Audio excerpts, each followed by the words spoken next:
আপনাদের অনেক অনেক শুভেচ্ছা ও ভালোবাসা জানিয়ে শুরু করছি অনুষ্ঠান আহরণ।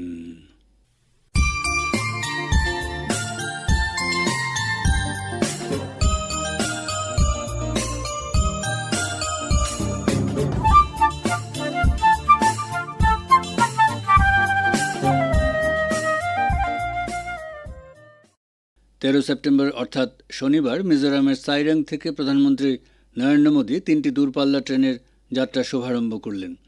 যেহেতু এই ট্রেনগুলি বরাক উপত্যকা ছুঁয়ে যাবে, তাই উপকৃত হবেন বরাকবাসীও।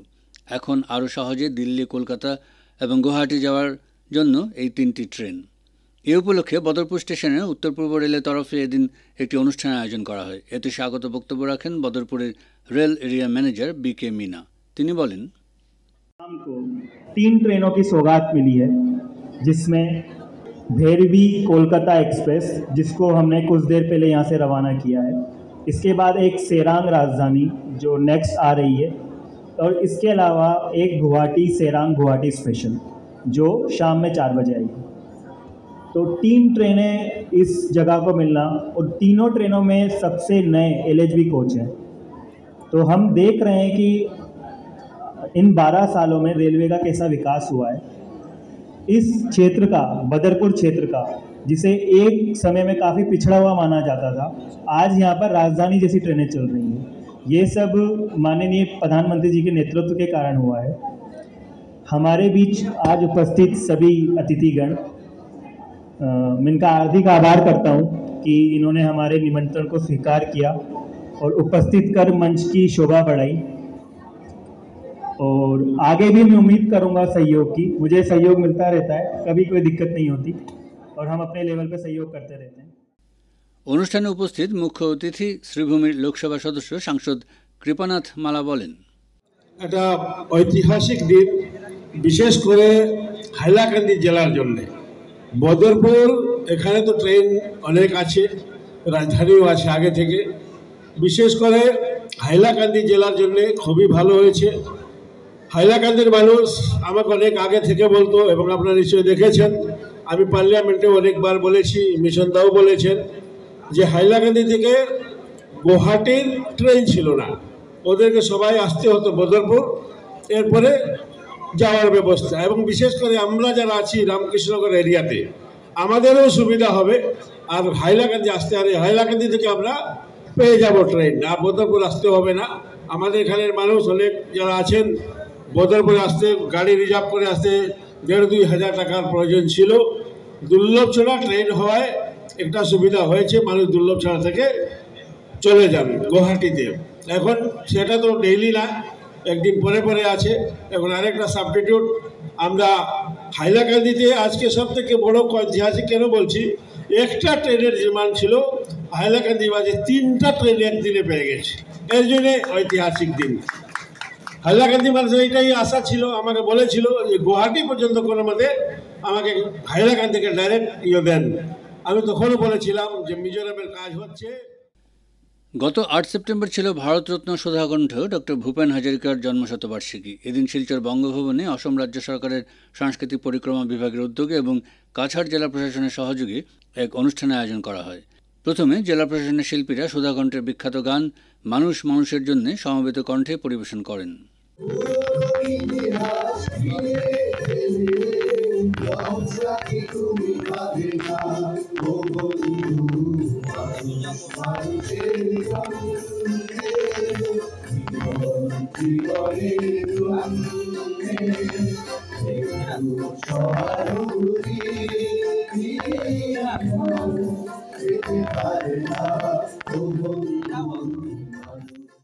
প্রদর্শিত হয় সুধাকণ্ঠকে নিয়ে একটি তথ্যচিত্র। অনুষ্ঠানে প্রারম্ভিক বক্তব্য রাখেন DDPRIO দীপা দাস। ডক্টর ভূপেন হাজারিকা কেবল একজন শিল্পী নন, তিনি ছিলেন এক যুগ, এক আন্দোলন, এক মহত্তর ধ্বনি। তিনি ছিলেন নিপীড়িত মানুষের কণ্ঠস্বর। ব্রহ্মপুত্রের বার্ড নামে খ্যাত এক মহাত্মার গান ছিল মাটির গন্ধে ভরা, মানুষের আশা আকাঙ্ক্ষার প্রতিধ্বনি আর প্রজন্মের স্বপ্নের দিশারি। তার গান মানবতা, ন্যায়, শান্তি, ঐক্য ও ভ্রাতৃত্বের কথা বলেছে। যা কোনো জাতি, ধর্ম বা ভাষার সীমানায় সীমাবদ্ধ ছিল না। তার সঙ্গীত আমাদের শিখিয়েছে শিল্প কেবল বিনোদনের জন্য নয়, বরং মানবতাকে জাগিয়ে তোলার ও সমাজকে আলোকিত করার এক মহৎ উপায়। 1926 সালের 8ই সেপ্টেম্বরে জন্ম নেওয়া এই মহাপুরুষের জীবনযাত্রা সত্যিই অনন্য।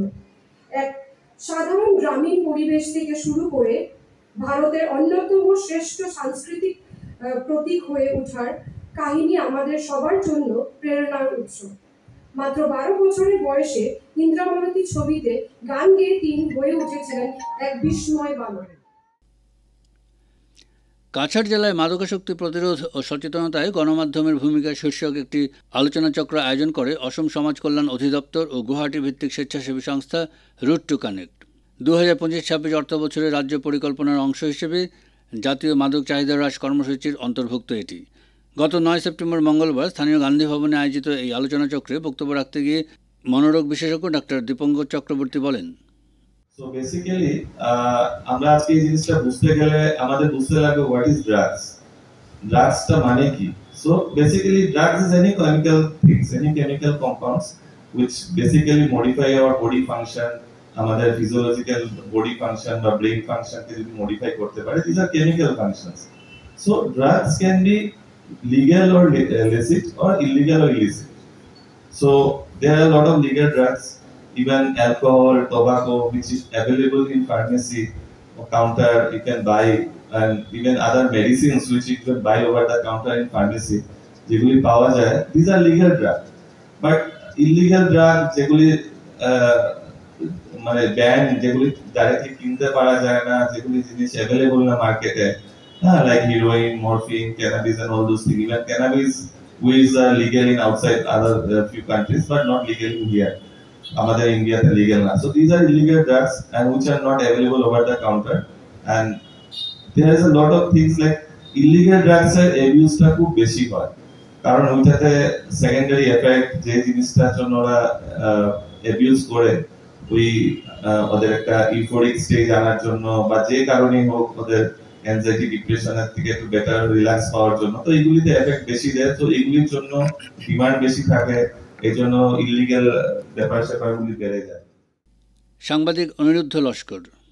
Drugs and the society that we live in.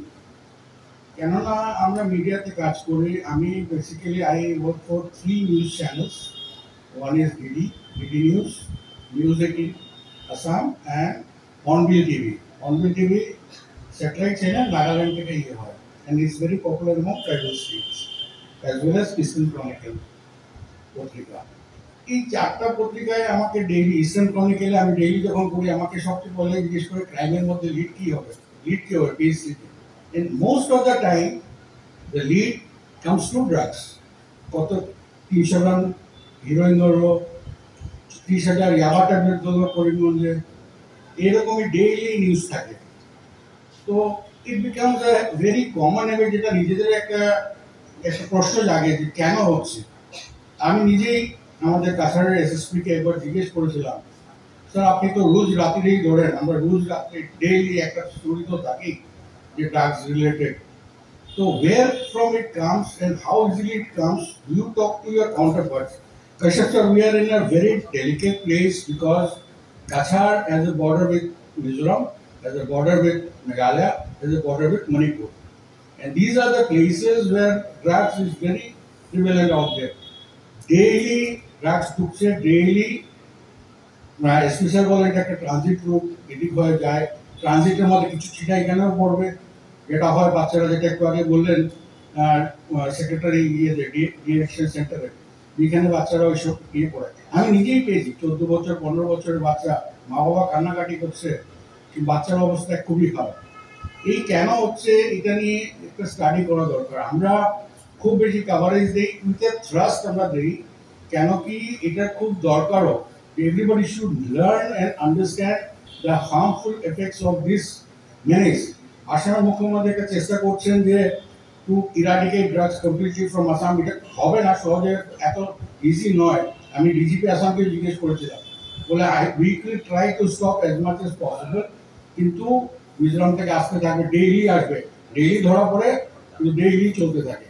কিন্তু আমাদের মিডিয়ারও একটা কাজ আছে এই সবের মধ্যে, যে খালি ড্রাগ ধরানো না, এই ধরার সাথে সাথে একটু রিপোর্টিংও করা, যে এটার কিরকম বাজে এফেক্ট হয় বাচ্চাদের গুলো, প্যারেন্টসদের জন্য। এই জিনিসটা যদি ওদের মাথায় ঢুকতে পারে, অটোমেটিক্যালি একটু কমাতে পারবো। আর এসএসপি আর আমাদের পুলিশ প্রশাসনকেও বলবো যে খালি ট্রানজিট রুট বলে এটা ধরছে বলে না, কতটুকু জায়গায় কোন কোন জায়গায় আমরা সবসময় ওদেরকে রিপোর্ট করতে থাকি, স্যার এই সদরঘাট ব্রিজের নিচে পাবেন, চামড়া বোঝানোর সাইডে পাবেন ড্রাগস দিচ্ছে, এইসব আমরা ইনফরমেশন দিতে থাকি। এইসবের ইম্প্যাক্ট কত হবে এটা একটা দেখার কথা।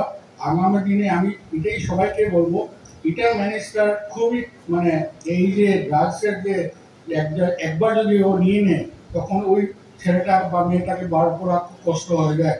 এই যেন আমাদেরও চেষ্টা থাকবে মিডিয়ার তরফ থেকে, যে আমরা যতটুকু পারি চেষ্টা চালিয়ে যাবো, খালি ড্রাগসের রিপোর্টিং না, but to create an awareness among the public. এদিকে আসন্ন দুর্গোৎসবকে সফল ও সার্থক করে তুলতে বিভিন্ন পদক্ষেপ গ্রহণ করেছে শিলচরের পৌর নিগম। বিশেষ করে প্লাস্টিক জাতীয় সামগ্রী বর্জন করে স্বচ্ছতা, পরিষ্কার পরিচ্ছন্নতা বজায় রাখতে পূজা কমিটির প্রতি আহ্বান জানানো হয়েছে। তাছাড়া রাস্তা জুড়ে প্যান্ডেল তৈরি সহ বিভিন্ন ব্যাপারে বিধিনিষেধ আরোপ করেছে পৌর নিগম। অমৃত জল প্রকল্পের অধীনে শহরে প্রথম পর্যায়ে কাজ শুরু করেছে পৌর নিগম। এই সমস্ত ব্যাপারে গত 11 সেপ্টেম্বর আয়োজিত সাংবাদিক সম্মেলনে পৌর নিগমের কমিশনার সৃষ্টি সিং জানালেন, सिलचर म्यूनिसिपल कॉरपोरेशन में वेलकम करती हूँ।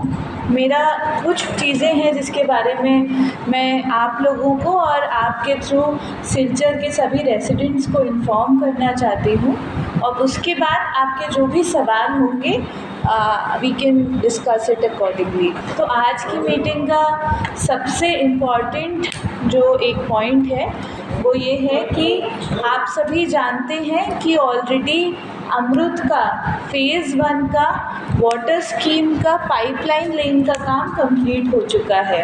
पिछले कुछ दिनों में उसमें कुछ समस्याओं की वजह से और बारिश टूटने की वजह से हम पानी की सुविधा नहीं दे पाए थे, मुहैया नहीं करा पाए थे। तो अभी हमने वो सारी समस्याओं को सॉल्व करके पानी की सप्लाई शुरू कर दी है, और पिछले कुछ दिनों से पब्लिक से हमको अच्छा ही फीडबैक मिला है पानी की सुविधा का। अब डिपार्टमेंट के इंस्ट्रक्शन के हिसाब से हम लोग जल्द ही उस पानी की वाटर फीस कलेक्ट करना शुरू कर देंगे। तो अमृत स्कीम के अंतर्गत जो मिनिमम वाटर फीस डिसाइड हुई थी पहले की मीटिंग्स के हिसाब से, वो 360 रुपये की फ़ीस एक डिसाइड हुई है, और उसी के हिसाब से हम लोग वाटर फीस कलेक्शन स्टार्ट करेंगे।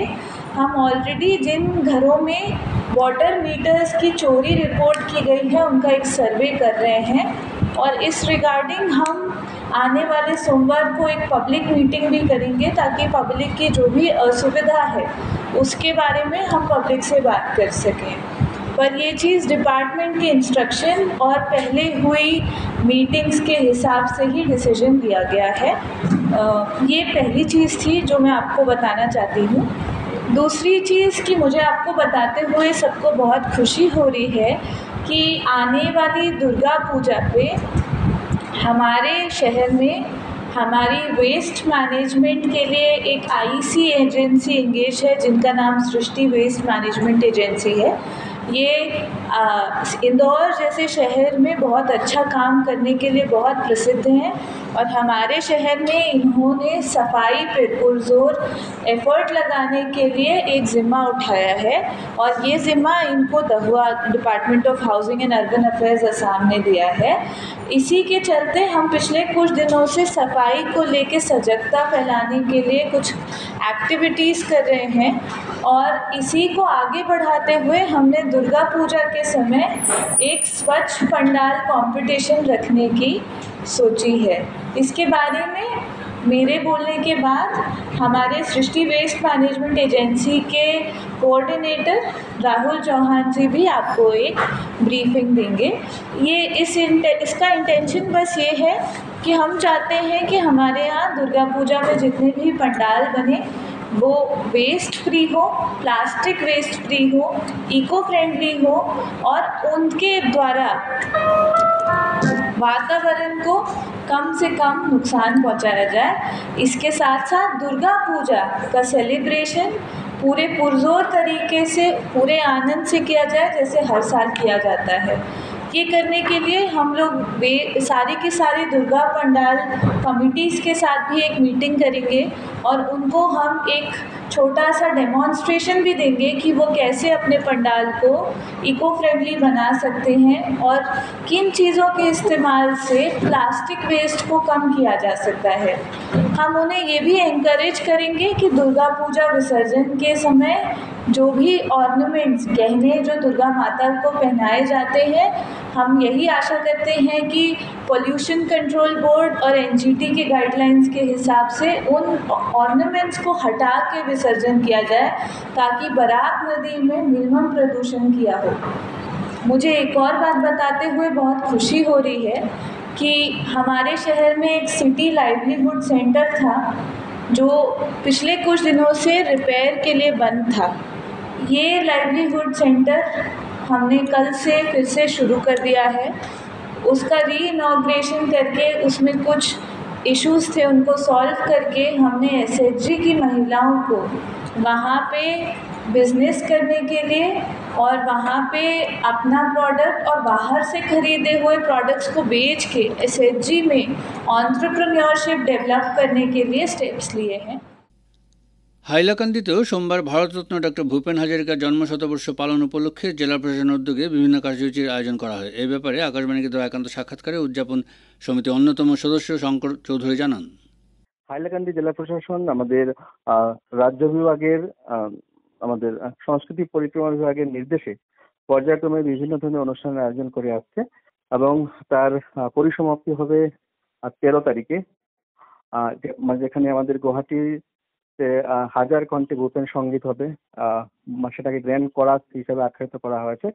সেখানে ভারতের মাননীয় প্রধানমন্ত্রী উপস্থিত থাকবেন এবং তার আগে গত 8 সেপ্টেম্বর সাংস্কৃতিক পরিক্রমা বিভাগের নির্দেশ অনুযায়ী রাজ্যের প্রতিটি জেলার সাথে হাইলাকান্দি জেলাতেও দিনব্যাপী এই শতবর্ষ উদযাপনের উদ্বোধনী অনুষ্ঠান আয়োজন করা হয়েছে।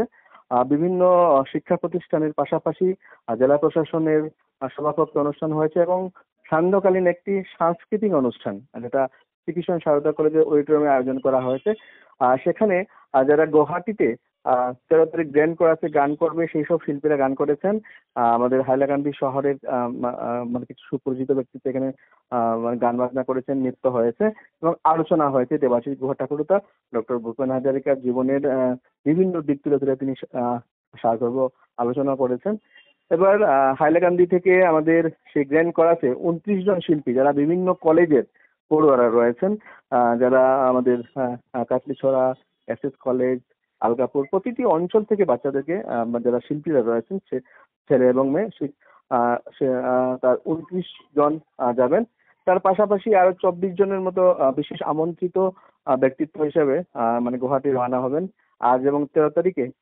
সেখানে সন্ধ্যায় আমাদের খানাপাড়া অঞ্চলে যেটা আমাদের ভেটেরিনারি ময়দান রয়েছে সেখানে আনুষ্ঠানিকভাবে রাজ্য সরকারের পক্ষ থেকে ভূপেন হাজারিকার জন্মশতবর্ষের যেটা মানে উদ্বোধনী অনুষ্ঠান তার সূচনা করবেন। সেখানে আমরা সকলেই সামিল থাকব এবং জেলা প্রশাসন পর্যায়ক্রমে আরো সংস্কৃতি পরিক্রমা বিভাগের নির্দেশ অনুযায়ী কাজ করে যাবে। জেলা শাসক অভিষেক দিন তিনি বিশেষভাবে লক্ষ্য রাখছেন এবং সেক্ষেত্রে সংস্কৃতি বিভাগের দায়িত্বপ্রাপ্ত অতিরিক্ত জেলায়ুক্ত দীপমালা গোয়ালা তিনি সুচারুরূপে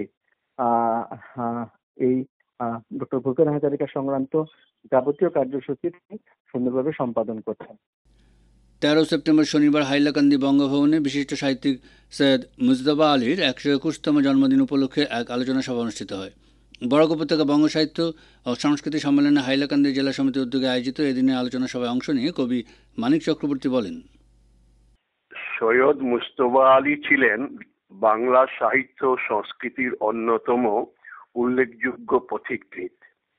একাধারে তিনি ছিলেন ঔপন্যাসিক, রম্য রচয়িতা, ছোট গল্পকার ও অনুবাদক। মাতৃভাষার পাশাপাশি ইংরেজি, ফরাসি, জার্মান, ইতালিয়ান, আরবি, হিন্দি, গুজরাটি ইত্যাদি প্রায় 14টি ভাষায় তিনি পারদর্শী ছিলেন। এজন্য অনুবাদক হিসাবে তিনি এক বিশেষ অবদান রেখে গেছেন। বিশ্বভারতীতে পড়ার সময়ই তার সাহিত্য জীবনের শুরু হয়। পরবর্তীকালে ওমর খৈয়াম, টেকচাঁদ, সত্যপীর, প্রিয়দর্শী ইত্যাদি ছদ্মনামে বিভিন্ন পত্র পত্রিকায় লিখতেন তিনি। বর্ণময় কর্মজীবনের সূত্রে বিভিন্ন দেশে ভ্রমণ করে বেড়ালেও মাতৃভাষার প্রতি তার অন্তরের টান ছিল অক্ষুণ্ণ। পশ্চিম পাকিস্তানের সরকার যখন পূর্ব পাকিস্তানের উপর উর্দু চাপিয়ে দেওয়ার চেষ্টা করেছিল, তখন তিনি মাতৃভাষা বাংলার রক্ষার জন্য গর্জে উঠেছিলেন। বাংলা ভাষাকে পূর্ব পাকিস্তানের প্রাদেশিক ভাষা হিসাবে স্বীকৃতি দেবার দাবি সর্বপ্রথম যে কয়েকজন মুষ্টিমেয় ব্যক্তির মধ্য থেকে উঠে এসেছিল, সৈয়দ মুজতবা আলী ছিলেন তাদের অন্যতম। মুজতবা আলীর একটি বিশেষ রচনা শৈলী ছিল। অতি সরল ভাষায় আড্ডার ঢঙে কথা বলার ছলে লেখন শৈলী তার জনপ্রিয়তার কারণ ছিল। পাণ্ডিত্য আর হৃদয়বেত্তার সঠিক আনুপাতিক মিশেলে তিনি হাস্যরসকে বাংলা সাহিত্যের এক অনন্য উচ্চতায় নিয়ে গিয়েছিলেন। বহুমুখী প্রতিভার অধিকারী এই মানুষটির জীবন ছিল পুরোপুরি রবীন্দ্র রসে জারিত। তিনি নিজেই বলেছেন, আমি নিশ্চয় করে জানি যে আমার মনোজগৎ রবীন্দ্রনাথের গড়া। আমাদের নিকট অত্যন্ত গৌরবের বিষয় এই যে এই বরাক উপত্যকার করিমগঞ্জ শহরে তিনি জন্মগ্রহণ করেছিলেন। সৈয়দ মুজতবা আলী তার উদারনৈতিক মতাদর্শ তথা জ্ঞান, অভিজ্ঞতা এবং তার সৃষ্টিকর্মের জন্য চিরকাল আপামর বাঙালি হৃদয়ে অমর হয়ে থাকবেন। আমি তার প্রতি আমার অন্তরের শ্রদ্ধার্ঘ্য নিবেদন করছি। সারা রাজ্যের সাথে শ্রীভূমি জেলার সীমান্ত শহরের জেলা গ্রন্থাগার ভবনের প্রেক্ষাগৃহে ভারতরত্ন ডক্টর ভূপেন হাজারিকা জন্মশতবর্ষ উপলক্ষে জেলা প্রশাসনের উদ্যোগে বিভিন্ন কার্যসূচি পালন করা হয়। এই উপলক্ষে 8 সেপ্টেম্বর জেলা গ্রন্থাগার ভবনের প্রেক্ষাগৃহে এক সাংস্কৃতিক অনুষ্ঠানের আয়োজন করা হয়। অনুষ্ঠানে বক্তব্য রেখে জেলা শাসক প্রদীপ কুমার দ্বিবেদী বলেন, एक हिंदी में कहावत है कि कुछ लोगों के लिए ना, एग्जैक्ट वर्ड बोलूँगा तो शायद आप लोग बहुत लोग नहीं समझ पाएंगे, इसलिए उसका मतलब मैं बता देता हूँ कि डिक्शनरी जब हम खोलते हैं, शब्द ढूंढते हैं तो शब्द कम पड़ जाते हैं। कुछ चीज़ों, कुछ भावनाओं को शब्दों में बयां कर पाना, अभी हमारी भाषा इतनी विकसित नहीं हुई है कि उन भावनाओं को, उस जो हमारी पर्सनैलिटी, उसकी महानता को उन शब्दों में बयां किया जा सके। तो मैं मानता हूं कि डॉक्टर भूपेन हजारिका उनमें से एक थे। मेरा जो नेटिव प्लेस है वो असम से बहुत दूर, लगभग 2500 किलोमीटर दूर मध्य प्रदेश करके एक स्टेट है, उसके नॉर्थ ईस्टर्न पार्ट में छतरपुर एक जिला है। वहाँ से मैं एक गाँव के परिवेश से आता हूँ। और जब हम बड़े हो रहे थे तो हमारे गांव में टीवी वगैरह इतना नहीं होता था।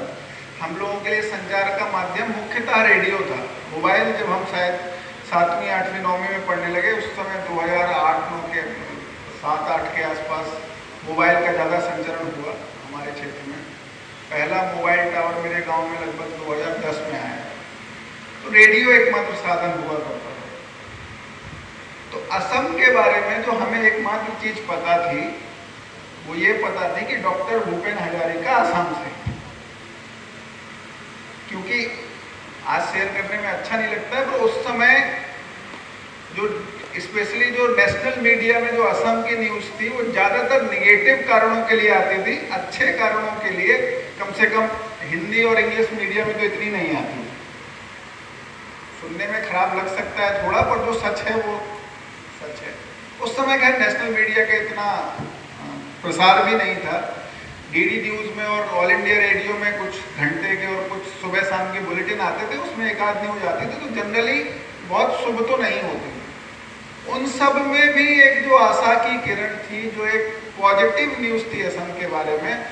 कम से कम मैं जिन पर्सनैलिटी को असम से हैं बोल के जानता था वो डॉक्टर भूपेन हजारिका। और उनका एक बड़ा अच्छा गाना था, 1-2 गाने थे। तो रुदाली करके एक फिल्म में गाना आया था और दूसरा एक गंगा के ऊपर, गंगा तुम बहती हो क्यों, क्योंकि मुझे हिंदी साहित्य का थोड़ा बहुत शौक रहा है इससे, और मेरा परिवार, मैं ऐसे परिवार में पला बड़ा हूँ जहाँ पढ़ने लिखने की परंपरा रही है।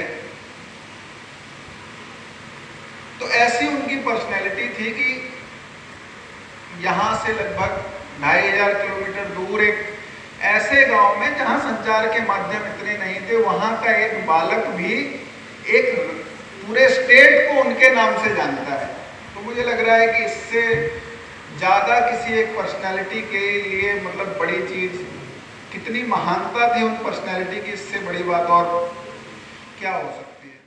राज्यसभार प्राक्तन सांसद मिशन रंजन दास बोलें, भारत रत्न सुधाकांत डॉक्टर भूपेन हाजरिका আমাদের এই রাজ্যের বাইরেও বিভিন্ন ভাষিক মানুষের কাছে পরিচিত। আমাদের জেলা ইতিমধ্যে উল্লেখ করেছে যে তিনি আসামকে চিনেছেন ডক্টর ভূপেন হাজরিকার নামে। তিনি এমন এক ব্যক্তি এক আসামকে পরিচয় করে দিচ্ছে, অর্থাৎ তার গতি, তার কণ্ঠের সুধা কণ্ঠের গতি কীরকম ছিল। তিনি হিন্দিতে গান গেয়েছেন রুদালিতে, তিনি অসমীয়া ভাষী, এটা কেউ বুঝতে পারেনি। তিনি বাংলায় অসংখ্য গান গেয়েছেন, গঙ্গা আমার মা, পদ্মা আমার মা, এই গানগুলোতে আমরা কোনোভাবেই বুঝতে পারবো না তিনি একজন অবাঙালি, তিনি অসমীয়া ভাষী মানুষ। তার স্মৃতির প্রতি আমার শ্রদ্ধা নিবেদন করি। ধন্যবাদ জানাই আসাম সরকারকে, তার এই জন্ম শতবর্ষে আজকেই তার এই জন্মদিনে এটা শুরু আসাম সরকার করেছেন। আমি ডক্টর ভূপেন হাজরিকা মহোদয়ের সঙ্গে প্রথম দেখা হয় শিববাড়ি রোডে আব্দুল মজিদ পাঠশালার সামনে যে খালি জায়গা, পার্ক সহ একটা চিলড্রেন পার্কও আছে, ওখানে এক ছোটো অনুষ্ঠান, অত বড় অনুষ্ঠান ছিল না, খুব সম্ভবত দুর্গা পূজার পরে বা কালী পূজার পরে একটা অনুষ্ঠানে তিনি এখানে এসেছিলেন। আর ওই চেহারা মনে আছে এখনো, মাথায় একটা টুপি থাকতো, তার কালো টুপি। গঙ্গা আমার মা, পদ্মা আমার মা, এই গানটাই তিনি গিয়ে শুরু করেছিলেন। যতদিন গিয়েছে তত বেশি তার গান শুনেছি, আকৃষ্ট হয়েছি। বাংলা গান শুনতে ভালো লাগে এবং আমি বলবো তার খ্যাতি বা তার প্রচার প্রসার বেশি পশ্চিম বাংলায় হয়েছে, বাংলাভাষী অঞ্চলে বেশি হয়েছে। দৈনিক নববার্তা পত্রিকার সম্পাদক হাবিবুর রহমান চৌধুরী, একটা ঘটনার সাক্ষী আমি। সার্কিট হাউসে তিনি এসেছেন, সেবার মান্না দেও, একই সঙ্গে দুজন এসেছিলেন, মান্না দে এবং ভূপেন হাজারিকা। আমি সামনে, আমাকে খুবই আদর করতেন উনি। ওনার এক ভাই ছিলেন করিমগঞ্জের additional DIO schools, additional deputy inspector schools, ওনার আপন কাকাত্তো ভাই। তো ওনার সঙ্গেও সম্পর্ক ছিল, এই হিসেবে একটা ঘনিষ্ঠ সম্পর্ক হয়েছিল। তো সার্কিট হাউসে একটা ভিখারি আসলো। তো ভিখারি আসার সময় কিছু লোক মানে ভিখারিটাকে এমনভাবে তাচ্ছিল্য ব্যবহার করলো, হঠাৎ তিনি সুর ধরলেন, মানুষ মানুষের জন্য, জীবন জীবনের জন্য একটু ভালোবাসাকে মানুষ দিতে পারে না বন্ধু। আমার চোখের সামনে কিন্তু এই গানটা আমি মানে তিনি তাৎক্ষণিকভাবে তার প্রিয় গান, এবং তাৎক্ষণিকভাবে তিনি গানটা গেয়ে উঠলেন এই ভিখারির সামনে।